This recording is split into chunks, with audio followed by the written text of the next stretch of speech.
Hi everybody, Dacob here. Welcome back to the Fragrant Bunker. I have received a sample from my lovely sales associate in one of the perfume shops that I often buy fragrances from. And she gave me a Clive Christian perfume sample. So we're going to review the sample. Clive Christian with the royal seal. And the fragrance is from the series called Addictive Arts. And it is the fragrance called Ecstatic. So we got the Addictive Arts family, the family, and underneath the Addictive Arts there are several perfumes, and one of them is Ecstatic. So we're going to review it, and it's so fascinating how everything is holistic because she knows I love my tuberose fragrances and I love a white floral. Well, Clive Christian delivered a tuberose heavy fragrance. Now, I haven't smelled it yet. This is super exciting. Interesting to note, it's made not in France, but it's made in England. Right there, you have it. And of course, I'm not sponsored by the brand or anything. I was buying something else in my perfume shop, and then I just got these samples. Check out the color. It doesn't say the size, though, which is very fascinating. It doesn't say if it's 1 milliliter, 2 milliliter, I don't know. While you're at it, subscribe to my channel. Push the join button next to the subscription button. Become a member today. Gain access to extra perks. You can also join me on Patreon, superdacob, all spelled together there as well, for extra perks. This video is being filmed live in front of a live virtual audience. I live stream several times a week, so come join the fun. Come join the chats.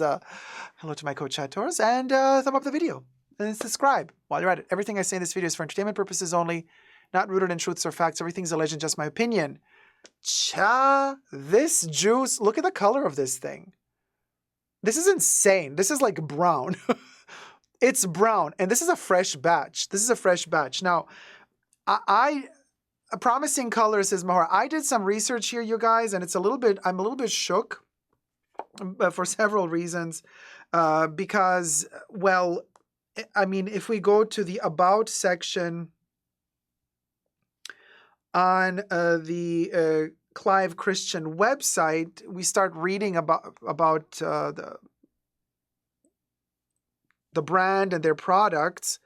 And it says here that timeless classics made without compromise, using exquisite ingredients with, this is from their own website, the clivechristian.com website, using exquisite ingredients with intense and complex formulations and the ultimate craftsmanship of opulent pure perfume pleasure.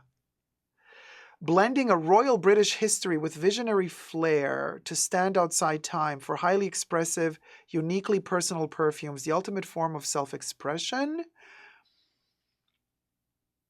In 1999, Clive Christian OBE acquired the storied Crown Perfumery Company, which dates back to 1872. Clive Christian's iconic collections creatively blend the company's history of perfume opulence with future-forward vision. Our heritage is embodied by our iconic crown, the rights to which were first granted to the Crown Perfumery Company by Queen Victoria herself in 1872. So they're still using the perfume crown as for their bottles. So if we kind of, I don't know if you can see it because of my green screen here, but you can see there quickly the stopper for the bottle. Anyway, let's spritz this baby on. It looks really intense. The price is even more intense. We're going to get to the price in a minute. The price is not pretty. Not at all. So since they don't write on this thing, I thought by law you had to write the milliliter size. They're not writing the milliliter size. I want to say 2 milliliter. It's more than 1.5. I want to say 2 milliliter, but who knows? Okay, so.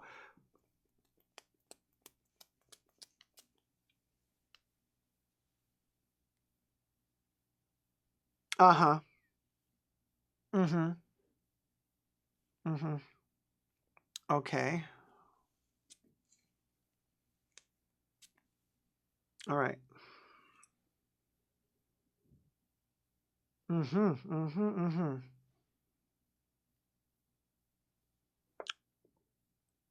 Yeah, first sniff works for me. Interesting. I mean, it smells kind of niche. I don't want to throw shade, hold on a minute. Okay, so first let's read about it quickly. So it has orange bigarade, sandalwood, and tuberose. That's kind of what the website, Clive Christian, tells us about Ecstatic. They say that it's a 25% perfume concentration, an alluring and intoxicating blend with a complexity of 219 ingredients. Pardon me. This white floral perfume is an embodiment of sultriness. It centers around the audacious tuberose, famously dubbed the fragrance of the night, and a symbol of dangerous love. Tuberose's seductive aroma, known for its lingering powdery medicinal tones, takes the spotlight. At the outset, top notes of rose gracefully entwine with orange flower, climbing. Okay, why is that not? With orange flower, climbing towards ylang ylang and jasmine. Bitter orange bigarade extracted from zest adds vibrancy and enhances the white floral notes with its bittersweet character. The result is a sweetly intoxicating floral underscored by the creamy essence of sandalwood, warm amber, and tonka bean in the base, promising ecstatic indulgence. Addictive Arts embraces groundbreaking perfume technology, pioneered by Clive Christian's Addictive Fusion, employing headspace technology. What is headspace technology? To capture unique molecules. This alchemical process, unique to the perfume house, defies imitation. Yeah, I mean, that, okay. Sounds like a lot of jibba jabba.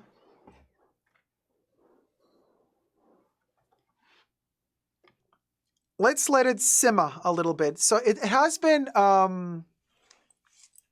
compared to, by some people on other review forums, to Poison by Christian Dior.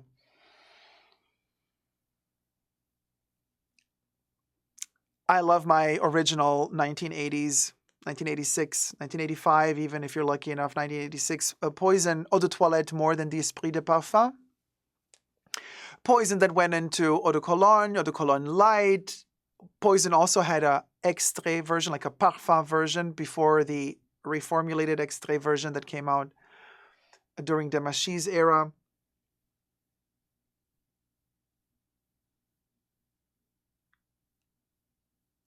It has that typical niche aroma chemical ambroxan vibe in there that really, really annoys me. But it also has a gorgeous, creamy, ylang ylang, sandalwoody, smoky accord. Amber, amber, amber with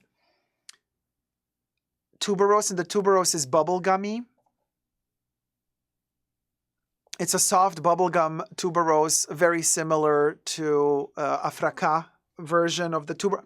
This is not fracas by any means, but you see, I wish they did this perfume without wanting to add all those extra chemicals to make it smell more like of the times, niche of now, like the. By the way, this perfume. So, like, this is how the bottle looks like. Okay, I know it's a little bit difficult to see with my green screen here, but it's a blue bottle and it has that crown stopper. And the lady that was describing this bottle on the website, the Clive Christian website, said that this cobalt blue is also used to reminisce and remind us of poison bottles used during the Victorian era, darling. Like, you have to dose it sparingly. Yeah, Mahor says doesn't like the design of the bottle. No, and quite frankly, you guys, this crown little thing, I'm not a fan of this. To me, this looks, tacky. But hey, we can't always have it sleek and minimalistic. It is what it is. I like the blue color of the bottle, but not the shine. But anyway, you know what? It's giving me Gautier, like a more expensive version of a kind of a Puig perfume, something that Gautier could have done. But the bubblegum accord is really cool. I like the bubblegum accord of the tuberose. But I just quickly now, I think would be the time to drop a price for you guys. You remember my review of Comète by Chanel? This is an eau de parfum, and I complained about the price. 200 milliliter. This is 200 milliliter eau de parfum, $500. And yes, we're complaining because in Europe, it's 400 euros. It's $100 cheaper in Europe than it is in America. So this is a travesty, Chanel. Shame on you. But guess what, honey? $500 for 200 ml eau de parfum is nothing compared to 50 milliliter. They sell these in 50 milliliter bottles. So comparatively speaking, this is a 50 milliliter bottle. Again, from Chanel, I have an example of 50 ml Chanel. So this is 50 ml. It goes for $580. That's 1/4 of this bottle.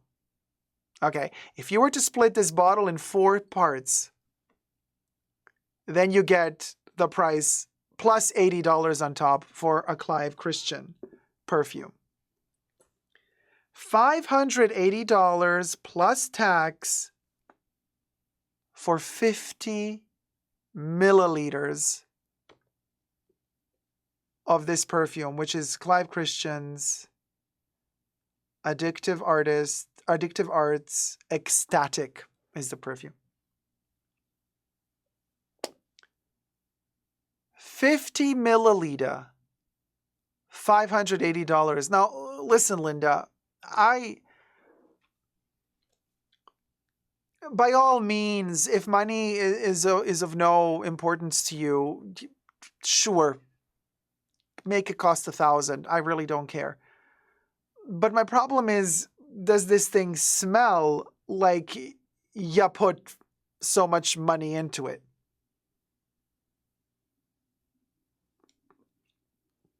Not to my nose, it doesn't.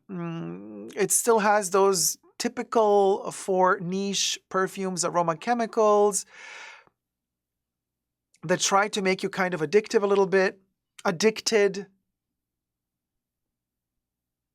The amber is warming up. It's a lovely amber. Don't get me wrong. The amber is lovely. This is not hardcore heavy tuberose, though. The jasmine is there lingering. It's a lazy jasmine. But there's that aroma chemical in there that really... So what else we got in there? So they originally called it Jump and Kiss Me Ecstatic by Clive Christian. So 2021 release. Now, amber floral, they say, unisex for women and men. The nose behind this fragrance is Julie Pluchet or Pluchet. Top notes are bitter orange, pink pepper, mandarin orange. Middle notes are tuberose, jasmine, ylang ylang, orange blossom, and rose. Base notes are vanilla, amber, tonka bean, suede, musk, sandalwood, vetiver, and woodsy notes.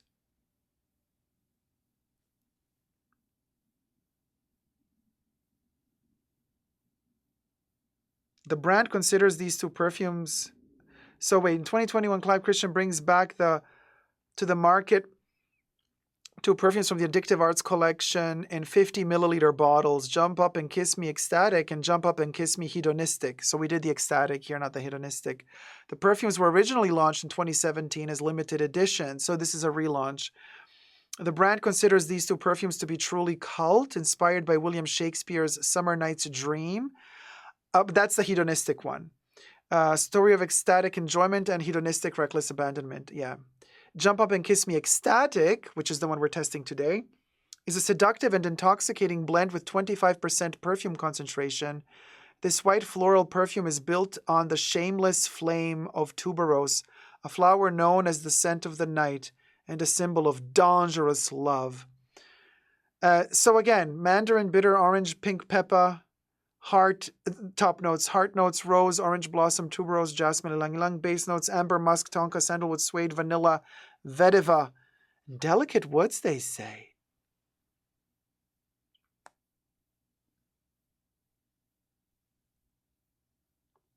It's too chemical for me.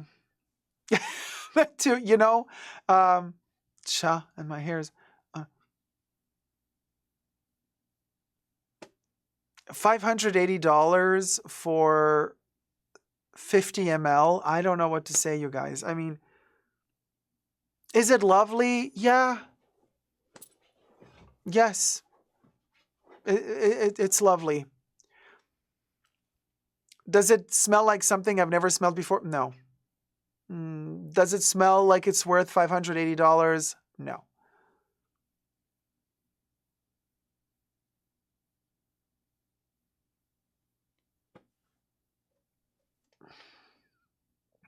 Is it the best tuberose I've ever smelled? Absolutely not. Absolutely not. I mean, one of my favorite tuberoses ever is Carnal Flower. Like, to give you an idea of the tuberoses that I like, of course, Carnal Flower, if you want the cold tuberose from Frédéric Malle and Dominique Ropion. Love Tubereuse Criminelle by Shiseido. By Serge Lutin, sorry. Distributed by Shiseido by Serge Lutin. That's if you want a mentholated, intense, pure indolic tuberose. Love My Poison, which the dry down of Tubereuse Criminelle is very much like the OG Christian Dior Poison. Love that. Tuberose to bits. Love me Patricia de Nicolai, number 1 Intense. That's one of the best tuberoses out there. That's the type of tuberose I like. Also a cooler tuberose. And if we're going to go into the warmer tuberoses, and I'm just saying this because this is a warm tuberose. I mean, look at this liquid. It's like amber, okay? It's like the color of gold. I want to say then number 22 by Chanel is a gorgeous warm tuberose. Nothing beats number 22 when it comes to ylang ylang tuberose and vanilla. And then the newer Chanel Gabrielle Extrait, not the other concentrations, just the pure perfume. The Parfum of Gabrielle is incredible tuberose as well. Hi, Val. Val, have you tried, Val just joined the chats, have you tried Clive Christian's tuberose fragrance, Ecstatic? We are reviewing it right now. Val just joined the chats, and I'm asking Val in particular because Val has been working with perfumes for many, many years. And if anyone knows, she knows. What I need to know is, anybody in the chats who has tried this, does it give you a synthetic vibe, or does it give you, and by synthetic I mean those aroma chemicals we're used to sniffing out lately quite a bit in niche fragrances in particular, kind of like an oudi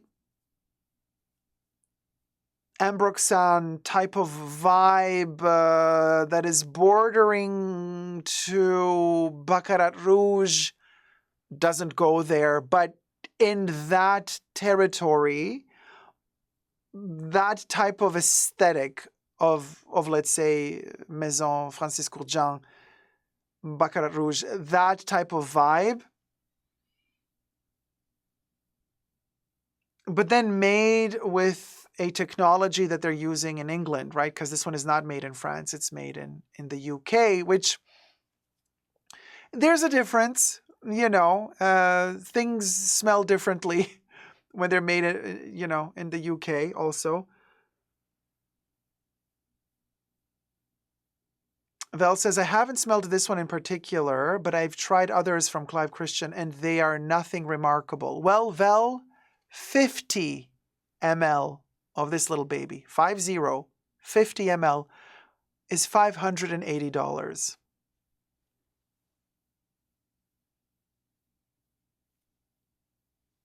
It doesn't do it for me. Now, look, if they told me, we're going to send you a bottle for free, oh yes, absolutely, I would wear it and I would enjoy it. If they were to tell me, do you love it really a lot? And if I really loved it a lot, $150. I would give $150 tops for 50 ml. $150 would be my top price that I would give for this perfume. Because it's an eau de parfum, okay. But $580 plus tax, so that's over after taxes. 50 ml is going to set you back $620 or $630, depending on the percentage of, or $650 even after. I mean, you guys.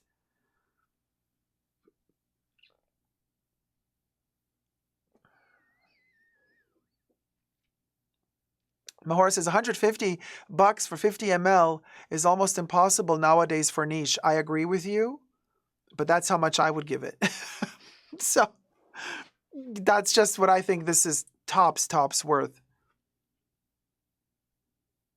And them saying that they put 23% of, what did they say? 25% perfume concentration in here.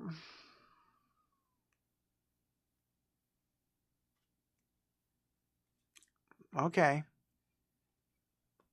It lingers, it's lovely, but it's not, the character isn't well defined. It doesn't smell remarkable to me. It doesn't make me remember this perfume and go, oh, okay, I smelled this already. It's Ecstatic by Clive Christian.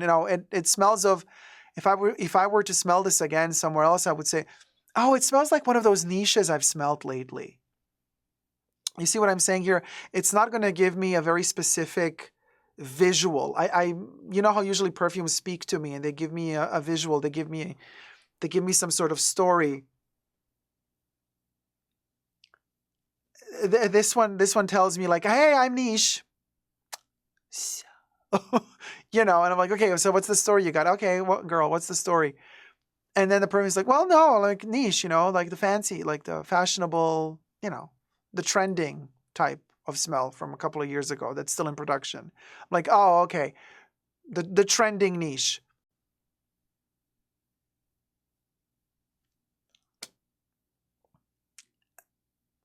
The trending niche. And it's like aroma chemicals and a little bit of Baccarat Rouge, a little bit of...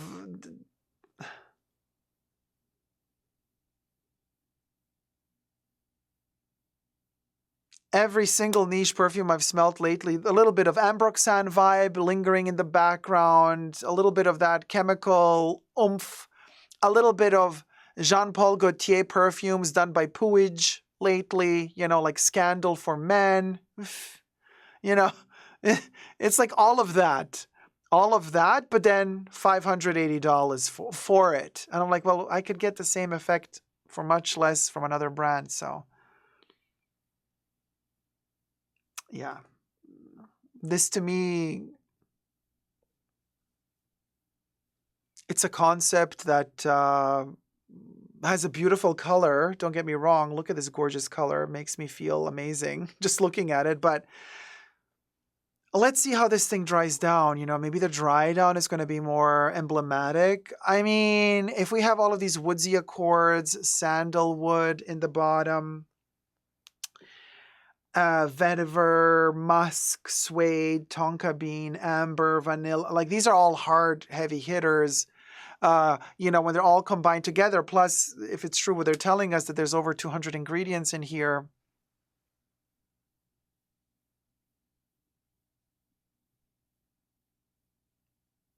It's warming up. It's getting woodsy and warm. And Mahora says the brand has a cult following and they're willing to pay the prices for the status symbol name. Okay, Mahora, well, not me. So there you go. But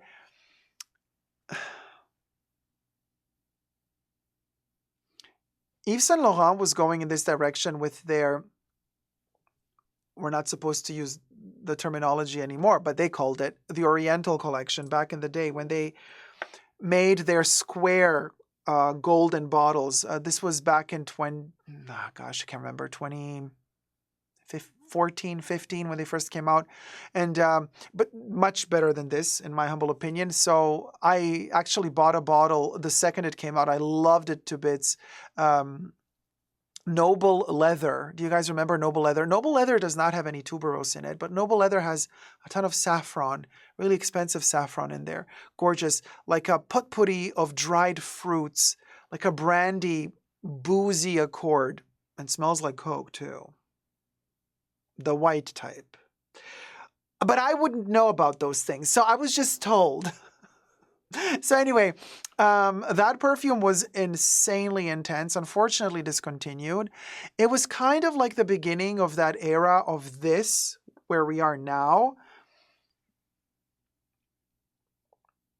But done in a more creamy way, less synthetic smelling. Noble Leather does not smell synthetic like this. This thing has that aroma chemical vibe going for it that just makes me go, oh, okay, it's a mess. The blending is interesting, but it kind of is starting to go, it's not precise. The dry down kind of tends to go fluffy and furry and fuzzy. It's not balanced like certain perfumes we're used to. It's not a Guerlain. Hey, I know, at the risk of sounding like a snob, right? Well, of course, if you compare anything to Guerlain, you can't, right? Blah, blah, blah. But, I love my Houbigant, I love my Guerlain, I love my Chanel perfumes, and they speak to me, okay? Even certain Diors still today speak to me. From the niches, yeah, I do like Frédéric Malle. And interesting, Isobey's Gardenia is also a niche one that I really, really like, that doesn't go into this type of synthetic vibe at a certain point in the perfume, but stays relatively floral, intense, vibrating into the 30s. Fabulous perfume, by the way, Isobey Gardenia. But this, and I understand why this could be popular, like why people would wear it. It's a trending niche type of smell. A ton of guys out there smell of this, and it's a certain type of guy that I usually don't want to have anything to do with. And women, I don't smell this on women often. And also, interestingly enough, tuberose on me, really, my skin loves tuberose. Okay. Every perfume that has tuberose, like the tuberose shines on my skin. Always, always, always, always. It doesn't like disappear. I know some ingredients in some perfumes, certain accords tend to just kind of get sucked up by the skin and you just don't smell it. Not tuberose. On me, tuberose has this beautiful tendency, thankfully so, because I adore that flower.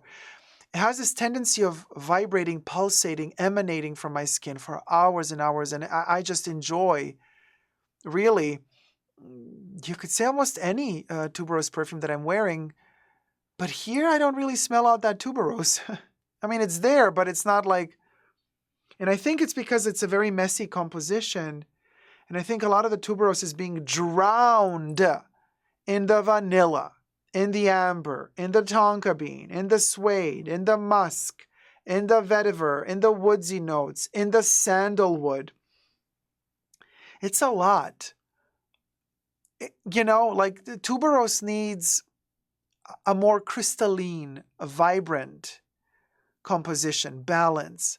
If you want your tuberose to grow out of that night, you need to create an environment for the tuberose to shine. This here seems like a clumpy, throw this at it and that at it. Oh, let's add this, let's add this. It's going to make it more expensive. Let's add this, let's add it, bam, bam, bam, bam. And at a certain point, like, oh, shit, where's the tuberose? Oh, we buried it. Yeah, sorry. Maybe take some elements away, try to find the tuberose again and let it breathe. That's how it blossoms. And I mean, I'm not saying you got to create a light, artsy-fartsy perfume to smell the tuberose. No, there are very heavy tuberoses out there. I mean, like I said, tuberose criminelle. There's a darkness in that one, even though, Serge Luton, even though, I mean, you first spray it on, it's like Tiger Balm. I mean, it's disgusting, right? If you know, you know. But then give it 15, 20 minutes. It turns into the softest tuberose. it becomes very tame. Yeah, the tuberose criminelle has an evolution on the skin, and again, Serge Luton. So they know what they're doing. They have balanced that flower in such a majestic way that you get the tuberose. It's there. And it shines through different olfactive stages of the existence of tuberose. It's a very technical smell because, they've extracted that mentholated facet, that indolic mentholated facet of the tuberose, and it's there. And then it goes also into the tender, soft, almost violet-y accord of the tuberose, right?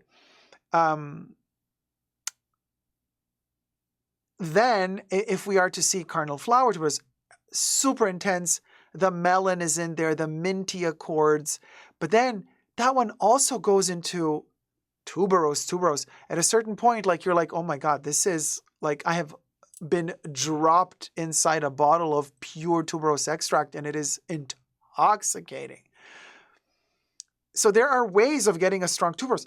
Fracas, incredibly intense and dark, brooding tuberose, but it does the job. And even if you go into lighter tuberoses, if we go to the Guerlain, Their Art et la Matière collection, you have what's it called? The tubereuse joyeuse, or joyeuse tubereuse, like the joyous tuberose, light-hearted, fluffy, almost a buttery version of a tuberose that a lot of people actually complain about, and they say, when I buy a tuberose, I want darkness. I want something deeper. But I'm like, yeah, but that's the fun thing about this particular Guerlain tuberose, because it's a joyous, light-hearted tuberose, which is also not so often that we see one, and it's a beautiful kind of juxtaposition to these more darker tuberoses that we're used to. But also, if you don't want to do niche, you can go into the mass release market, and then you go to Poison or Poison from Christian Dior, 80s version, not the current travesty that it is, and you get your dark tuberose, right? I can just talk about tuberose all day long. I just love it to bits. That's why I was really excited to smell this.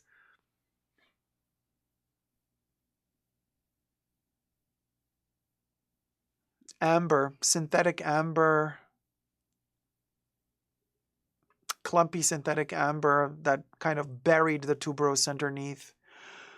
But hey, if I would get a free bottle, I would wear it. It's a pleasant perfume, not $580 worth a 50 ml bottle. There you go. Let me know your thoughts and prayers down below.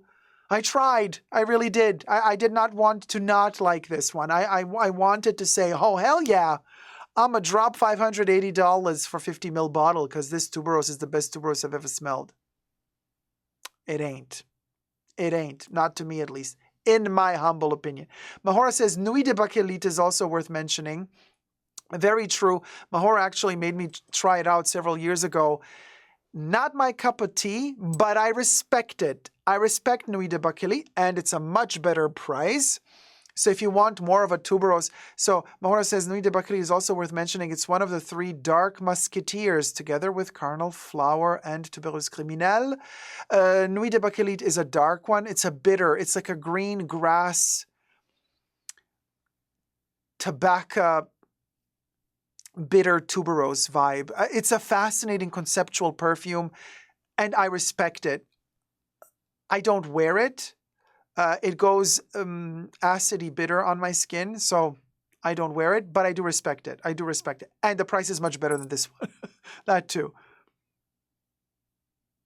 There's a bubblegummy vibe here. You know how tuberose can go into that bubblegum accord as well. Like, for example, if we go to Versace Blonde, Versace Blonde is kind of an iteration of Fracas.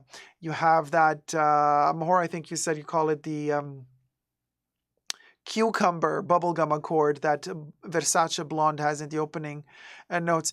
And also Fracas, when you first apply it, it has a bubblegummy vibe to it. This one has a bubblegummy vibe as well a little bit. in the best way possible. Don't get me wrong. It's that amber, synthetic amber, ambroxan vibe going on there that I don't like. If they took all that away, maybe we would be playing the right game here. Oh yeah, Mahora, pickle juice, not cucumber juice. It's a lovely perfume, very trendy at the moment, but not the price. No, there you go. Not for me. Not for me, really. This Nectarine, Maz, I love the way Dacob holding the sample like a lit cigarette. Oh, darling, yeah, right. So, à tout à l'heure. Merci beaucoup for listening to this review de Christian Clive or Clive Christian and Addictive Arts Ecstatic or de parfum made in England, Royaume-Uni. Voilà. Subscribe to my channel and sum up the video. Until next time, never forget to never give up on love. À tout à l'heure.